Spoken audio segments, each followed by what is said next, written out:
La métropole de Montpellier a toujours été une terre d'accueil pour les entreprises et l'innovation. Santé, environnement, agroécologie, numérique, industrie culturelle et créative ou artisanat, notre territoire est bouillonnant d'énergie et d'initiatives. Nombreux sont les entrepreneurs qui posent leurs valises dans la métropole pour y développer des projets aussi ambitieux que créatifs. Pour entreprendre à Montpellier, je vous emmène à la rencontre de celles et ceux qui se mobilisent chaque jour pour faire bouger les lignes, inventer la ville du futur, partir à la conquête de nouveaux territoires et innover pour une société meilleure. À la suite du sommet Afrique-France qui s'est tenu à Montpellier en 2021, la ville et la métropole ont organisé la première édition de l'Université d'été des jeunes entrepreneurs africains, en lien avec la Fondation Prospective et Innovation. Cet événement inédit a permis à des créateurs d'entreprises du Sénégal, du Mali, de Côte d'Ivoire, du Cameroun, de Mauritanie ou du Bénin de venir partager leur expérience avec des entrepreneurs européens. Dans ce nouvel épisode du podcast Entreprendre à Montpellier, je vous emmène à la rencontre de deux d'entre eux. Nafissa, une chef d'entreprise originaire du Niger qui a fondé le projet Salma, et Francis, un entrepreneur franco-béninois qui a créé la start-up Agrosphère. Et à la fin de cet épisode, je rejoindrai Nathanaël, chef de projets internationaux innovants à la métropole, qui nous expliquera quelles sont les ambitions du futur Montpellier Africa Business Network. Alors bonjour Nafissa, je suis très heureux de t'accueillir ici à Montpellier pendant ton séjour. Donc tu nous viens du Niger, tu as créé une entreprise qui s'appelle Salma. Est-ce que tu pourrais m'expliquer qui tu es et quel est ton parcours surtout ? Bonjour, heureuse d'être ici avec vous, de me prêter votre micro pour parler de moi en tant que femme entrepreneur nigérienne et en tant que directrice générale de l'entreprise Salma. En tant que spécialiste en genre et plaidoyer au niveau des associations qui interviennent dans le domaine agricole. Je coachais tout ce qui est femmes, jeunes, comment les impliquer dans le domaine agricole, dans les politiques, dans les projets. L'association, on était parti visiter un groupement de jeunes dames dynamiques, des femmes dynamiques qui étaient en train de faire un mélange. Au début, sérieusement, je ne savais pas ce qu'elles faisaient. Après, j'avais posé la question. Je dis, mais qu'est-ce que vous êtes en train de faire? Elle me dit, il y a la présidente qui me disait, oui, c'est les aliments bétail.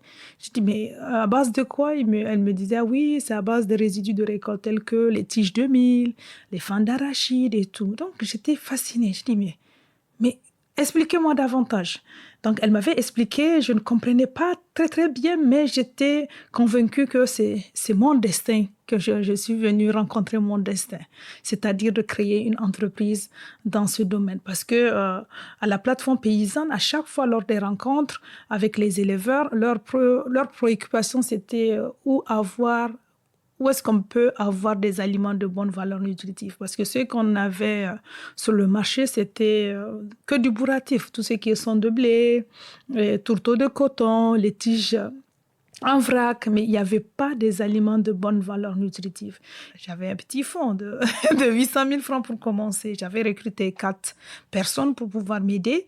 Je me suis lancée comme ça, à l'aveugle, et il y avait trop de difficultés. Et je continue à dire, même maintenant, en grandissant, il y a des difficultés. Donc, ça n'a pas été aussi facile que ça. Il ne faut pas que je monte. Pour la société, une femme entrepreneur, des fois, ce n'est pas très bien vu parce qu'on voyage beaucoup. La preuve, je suis ici.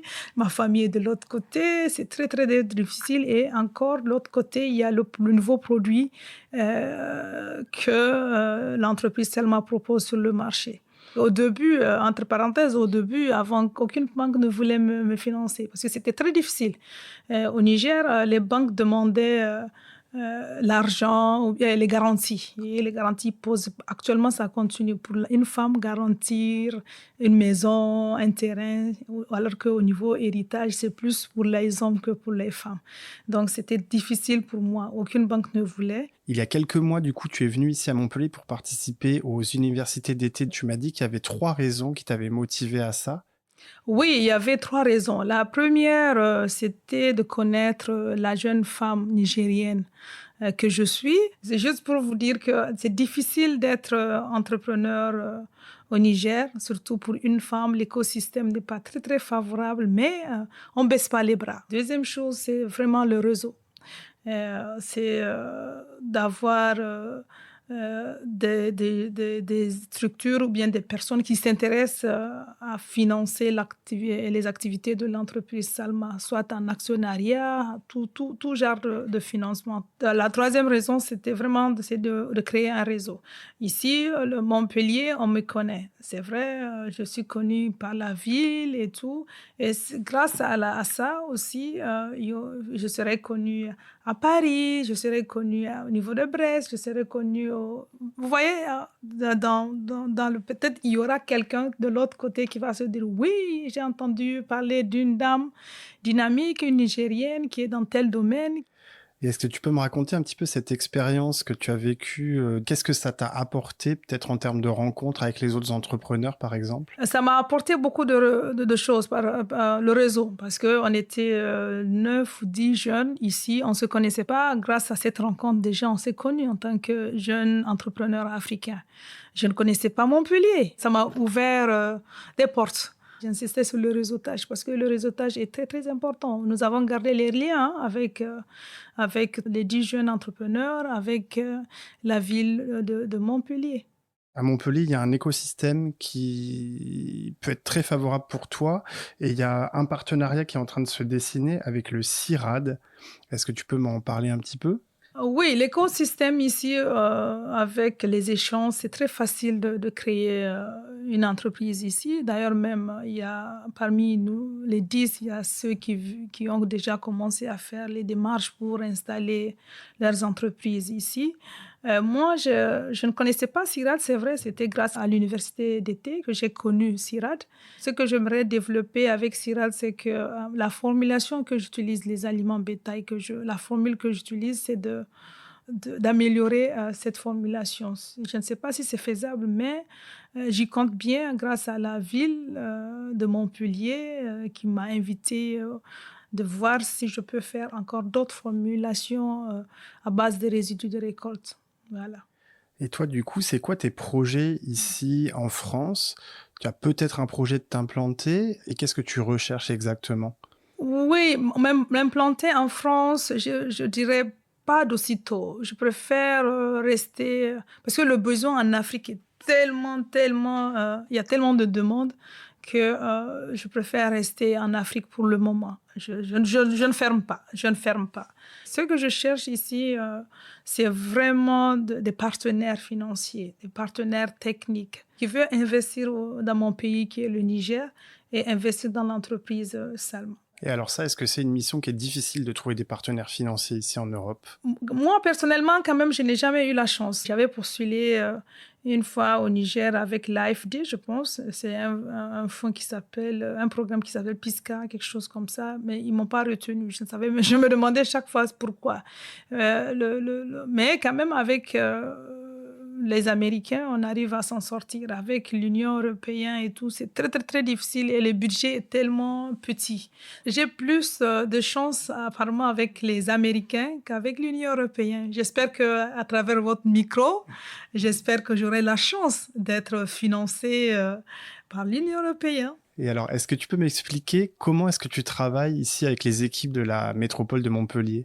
On est en train de chercher des facilitations, des facilités pour accéder à des financements au niveau local. Par exemple, tout à l'heure, j'avais parlé de l'Union européenne. L'Union européenne, on a ça au Niger. L'ambassadeur est là-bas au Niger. Donc, même hier, je discutais avec la ville. Ils disaient qu'ils allaient me mettre en contact avec déjà l'ambassadeur de France au Niger et avec la représentante ou le représentant de l'Union européenne au Niger. Ça veut dire que si tu étais resté au Niger sans venir ici, tu n'aurais peut-être pas pu les rencontrer alors qu'ils sont sur place, c'est ça? Non, difficile. Moi, je sais qui pour les rencontrer. C'est très difficile. C'est très difficile de rencontrer parce que c'est des personnalités qui n'ont pas de temps. Lorsque je venais ici pour la deuxième fois, j'étais partie à l'ambassade. Il a fallu que la ville intervienne pour que je puisse avoir le visa. C'est une grande chance pour moi. C'est vraiment une belle opportunité de l'université d'été. Parce que sans l'université d'été, je n'allais pas revenir encore à Montpellier. Je n'allais même pas connaître Montpellier. Je n'allais pas vous connaître. Je n'allais pas parler ici. Voilà. Ce qui me plaît ici, je vois beaucoup d'Africains. Je me sens chez moi. Alors, tu parlais tout à l'heure des questions administratives et visa. Quand on est un entrepreneur africain et qu'on veut trouver des investisseurs en France ou en Europe, c'est compliqué ou pas d'obtenir un visa, d'obtenir les autorisations, de pouvoir venir tout simplement? Oui, entrepreneur, c'est très difficile d'avoir le visa. Moi, personnellement, chaque fois, j'ai des problèmes. Je me suis rappelé, il y a une année, je voulais venir ici à Paris, pas ici à Montpellier, à Paris, acheter des machines. Le consulat m'a refusé le visa. Et un an après, la ville de Montpellier m'invite pour l'université d'été. On me donne le visa. Alors que sincèrement, j'aimerais développer des partenariats d'affaires ici avec des entreprises françaises. Donc, je pense que maintenant, ça va s'améliorer. Alors, est-ce que tu aurais des conseils à donner à des jeunes entrepreneurs ou des jeunes entrepreneuses d'ailleurs qui voudraient suivre ta voie, qui ont monté un business en Afrique et qui voudraient se développer, trouver des partenaires ici en Europe? Rester en Afrique pour chercher des partenaires, c'est difficile. Si le conseil que j'ai à donner aux jeunes entrepreneurs, s'il y a l'opportunité pour venir, que ce soit aux États-Unis, que ce soit en France, dans l'Union européenne, partout pour chercher des opportunités, il faut venir. Au lieu d'aller même aux États-Unis, je pense que moi, personnellement, je préfère venir vers l'Union européenne parce que je parle le français, je parle la langue française. La dernière fois, j'étais au Rwanda, j'étais invitée au Gabon et au Rwanda, j'étais invitée par la francophonie. Donc, voyez-vous, et c'était grâce à l'université d'été. J'étais partie au Rwanda et au Gabon pour rencontrer des partenaires. Et là, grâce à ça aussi, l'entreprise va s'implanter bientôt au Rwanda. Donc, voyez-vous, il faut avoir des opportunités. Il faut saisir les opportunités. Il faut sortir, il faut chercher s'il y a des opportunités ici en Europe. Et toi, du coup, c'est quoi tes perspectives? C'est quoi tes envies? Là, tu cherches un financement notamment pour te développer sur l'Afrique francophone et peut-être au-delà, c'est ça? Voilà, actuellement, mon ambition, c'est d'abord agrandir l'usine. Déjà, l'usine qui fait 5 tonnes heure, alors que la demande en aliments bétail au Niger seulement dépasse les 100 000 tonnes. Puis, créer d'autres entreprises aussi connexes dans la sous-région. Voilà. Merci Nafissa d'avoir partagé ton histoire avec nous. Ton parcours est un exemple pour de nombreuses femmes entrepreneurs, que ce soit en Afrique ou en Europe. Dans la seconde partie de cet épisode, je vous emmène à la rencontre de Francis, un franco-béninois qui a choisi de créer son entreprise à cheval entre l'Afrique et la France. Bonjour Francis, je suis très heureux de t'accueillir dans le cadre du podcast Entreprendre à Montpellier. Donc tu es le CEO d'Agrosphère. J'aimerais comprendre quel est ton parcours, d'où tu viens et comment ton aventure a commencé. Bonjour Paul, ravi d'être là. Alors d'où je viens, j'ai des origines béninoises. Je suis venu en France après mon bac, quand j'ai fini mes études. J'ai commencé une carrière en tant que consultant dans les moyens de paiement, dans la digitalisation. Et c'est beaucoup plus tard, au bout à peu près 15 ans d'expérience, que j'ai voulu franchir le cap et me lancer dans une aventure entrepreneuriale tournée vers l'Afrique. Et donc aujourd'hui, tu es à la tête d'une start-up qui s'appelle Agrosphère. Qu'est-ce que vous faites ? Alors, Agrosphère, c'est ce qu'on appelle une agritech. Donc, on combine deux expertises principales, qui est l'expertise agronomique avec une expertise technologique, donc digitale. Donc, on a développé une plateforme dont l'ambition est d'accompagner la relation entre des petits producteurs en Afrique et des industriels locaux ou internationaux. Donc, on a commencé l'aventure en Afrique d'abord en 2021, plus précisément au Bénin, où on a monté la première entité. Et c'est en 2022 qu'on a créé l'entité française. On s'est dit que c'est maintenant le moment de venir sur le marché européen parce que la finalité d'Agrosphère, c'est quand même d'identifier et d'accompagner des industriels européens dans leur sourcing de matières premières agricoles en Afrique. Il était aussi important de créer donc une entité européenne, une entité française en l'occurrence, et de bénéficier aussi de l'écosystème entrepreneurial qu'on a en France. Au fondement d'Agrosphère, il y a eu une collaboration avec l'université Supagro, avec la chaire agrotique, et donc revenir à Montpellier et se faire accompagner et incuber par le BIC, c'est aussi une sorte de retour aux sources pour le projet Agrosphère. Et alors du coup, qu'est-ce qu'il y a d'intéressant pour toi en tant qu'entrepreneur et pour ta start-up ici à Montpellier et notamment dans l'écosystème entreprise et start-up? Ce qui est très intéressant pour moi à Montpellier, c'est le bassin de recherche déjà, parce que nous, dans notre démarche Agrosphère, on a quand même une forte composante qui est le conseil et l'accompagnement sur le bon geste au bon moment, qui a pour ambition d'améliorer de 30% la productivité des petits producteurs. Et pour faire ça, il faut qu'on soit au courant de ce qui se fait de mieux en termes de pratique. Donc ça, c'est le premier aspect. Le second aspect, en termes d'écosystème entrepreneurial, Montpellier est très très bien fourni avec le BIC, avec le MIBI, avec plein d'incubateurs, plein d'organismes qui accompagnent ces projets-là. Donc c'est ça qui alimente les raisons du choix. Pourquoi est-ce que c'est important aujourd'hui pour toi et pour ton entreprise d'avoir à la fois un pied en Afrique, un pied en Europe ou en France en l'occurrence? Parce que, comme je l'ai dit, on essaie d'améliorer la performance d'une relation qui est la relation entre les petits producteurs africains, donc regroupés en coopérative d'un côté, et de l'autre côté, c'est les industriels de l'agroalimentaire qui vont chercher la matière première plus ou moins déjà transformée localement et qui viennent commercialiser ou la transformer en Europe. Donc on est présent aujourd'hui au Bénin et en Côte d'Ivoire. On a l'ambition d'ouvrir au moins un pays par an sur les prochaines années. Donc le Sénégal nous intéresse, le Niger, le Burkina. Et il faut être présent aussi en Europe parce qu'au-delà de nos clients, donc coopératives et industriels locaux en Afrique, on s'intéresse beaucoup aux industriels internationaux. On veut les accompagner parce qu'on sait qu'il y a de vraies difficultés pour ces acteurs-là à identifier des sources fiables, à identifier des sources pérennes et surtout à identifier des sources qualitatives parce que avoir la quantité et la qualité, c'est un vrai challenge. Et c'est sur ça que nous travaillons avec les coopératives on va dire, converger les efforts de production pour que tous les membres de la coopérative exécutent ce qu'on appelle un itinéraire technique, c'est-à-dire une manière de produire qui est identique entre tous les membres, ce qui est rare aujourd'hui. L'an dernier, tu as participé aux universités d'été des jeunes entrepreneurs africains. Pourquoi tu as eu envie de participer à cet événement et c'était quoi tes attentes? Alors, il y a une part de curiosité parce que j'ai vu ce programme. Moi, je suis friand de tout ce qui est rencontre avec d'autres jeunes entrepreneurs, donc d'échanger de l'expérience et des réalités de ce qui se passe en Afrique. Mais la deuxième composante qui était très intéressante, c'était le programme qui était très riche et qui permettait de rencontrer énormément de personnes, notamment d'éventuels partenaires, d'éventuels financeurs. Donc, c'était tout cet écosystème autour de l'événement qui a motivé moi mon choix de participer. Et alors, est-ce que tu peux me raconter un peu, toi, ce que tu as retenu de cette expérience et surtout, qu'est-ce que ça t'a apporté concrètement? Alors, concrètement, il y a eu des formations. Il y a eu quelques conférences, donc des gens qui nous ont partagé de l'expérience et il y a eu des rencontres. Donc voilà, ça a été vraiment très enrichissant. C'est toujours très intéressant d'être confronté, surtout quand on est encore une jeune entreprise, à des gens qui apportent un regard différent sur ce que vous faites, comment vous le faites et qui ont un avis, qui ont des conseils.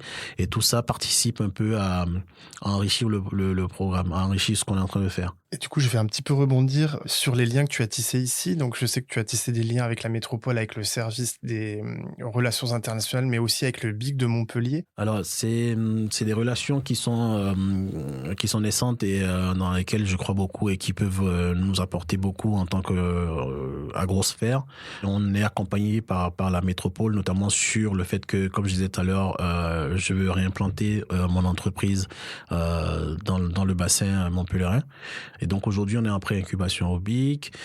Si tout va bien, ça va déboucher sur une incubation. Donc on est déjà embarqué et accompagné par le BIC. Donc c'est une démarche qui est très intéressante et c'est des accompagnements, à mon avis, comme je disais, qui sont encore au début et dans lesquels je crois beaucoup sur faire grandir mon projet, faire réussir Agrosphère. Et du coup, en termes de perspective, c'est quoi un petit peu tes objectifs là à moyen terme? Donc, de manière très pratique, à court terme, c'est intensifier notre présence sur le terrain en Afrique. Donc, on a, par exemple, en 2023, besoin de financer une forte implantation physique en Côte d'Ivoire. Donc, l'objectif, c'est à court terme, c'est de densifier cela, et notamment, on a des besoins de financement par rapport à ça, de l'ordre de 250 000 euros, que justement nos accompagnants côté du BIC vont nous aider à trouver. Toujours à court terme, c'est structurer une équipe en France sur des questions de recherche et développement, justement avec nos partenaires du CIRAD et d'autres acteurs. Donc, c'est de constituer justement aussi une capacité à développer l'activité en France en recrutant des développeurs sur la partie IT. Et plus à moyen terme, on a l'ambition, par exemple, à 2025, d'avoir 3 millions de producteurs qui sont impactés, touchés et accompagnés par nos services en Afrique. Et à 2030, c'est d'avoir plus de 10 millions de producteurs sur la plateforme. Ok, alors j'aurais une dernière question, Francis. Quel conseil tu donnerais à un jeune entrepreneur qui vient d'Afrique, qui voudrait s'implanter ici à Montpellier? Alors, si son projet est pertinent pour une implantation à Montpellier, il y a un cadre d'accompagnement et je dirais presque qu'il est attendu. Parce que la ville et la région ont des fortes ambitions dans ce sens. Donc, il y a par exemple le MIBI qui est vraiment un outil qui est justement designé pour permettre aux entrepreneurs étrangers de venir faire le premier pas, ce qu'on appelle un soft landing, donc permettre un atterrissage en douceur parce que tu découvres un nouveau marché. Donc, il y a un contexte de service et d'accompagnement qui est prévu pour t'accueillir. Donc, le plus important en amont, c'est de bien pouvoir justifier l'intérêt de venir s'installer en Europe ou de venir s'installer à Montpellier. Et si c'est le cas, si c'est justifié, il y a vraiment un écosystème qui est prévu pour ça.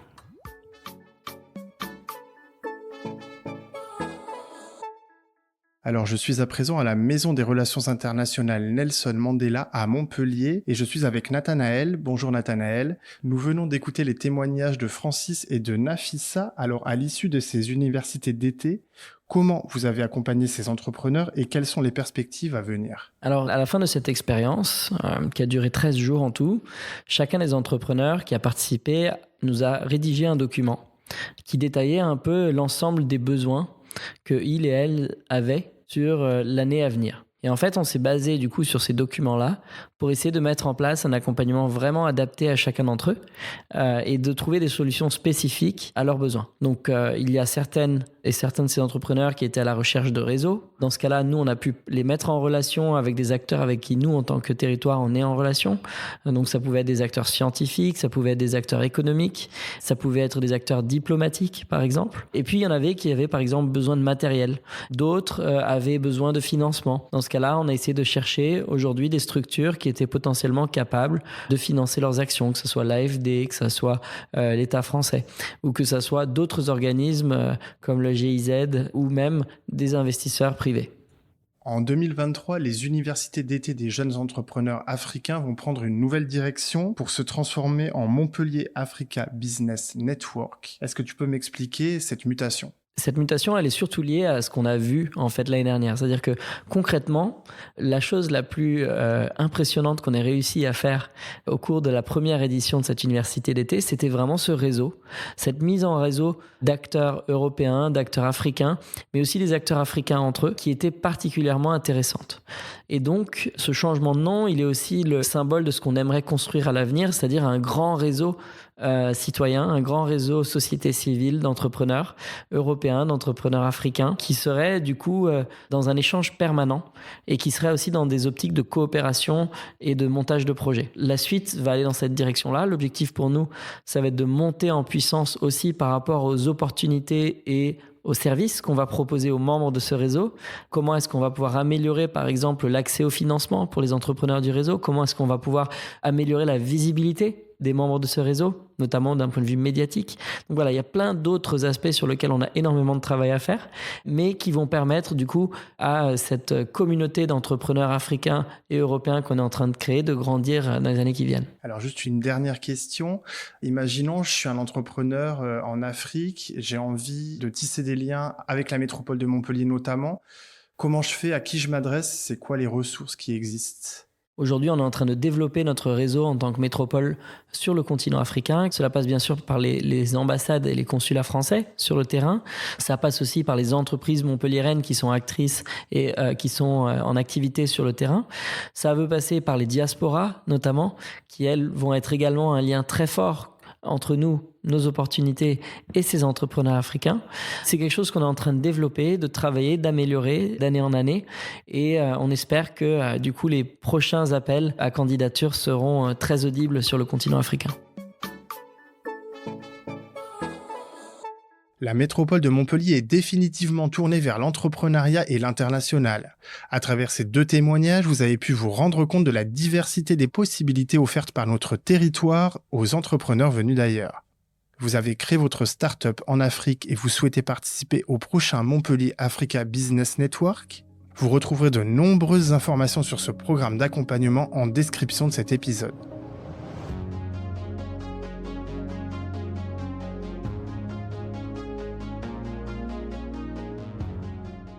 Si vous avez aimé cet épisode, n'hésitez pas à le partager autour de vous, à vous abonner à notre chaîne et à laisser un commentaire ou des étoiles sur votre plateforme d'écoute habituelle. Vous pouvez aussi nous rejoindre sur les réseaux sociaux d'Entreprendre à Montpellier pour poser vos questions et interagir avec nous. Je vous donne rendez-vous très bientôt pour un tout nouvel épisode du podcast Entreprendre à Montpellier. Ce podcast a été produit par LFB Studio pour Montpellier Méditerranée Métropole. Réalisation Paul Angèle, mixage Bastien Nicolaï.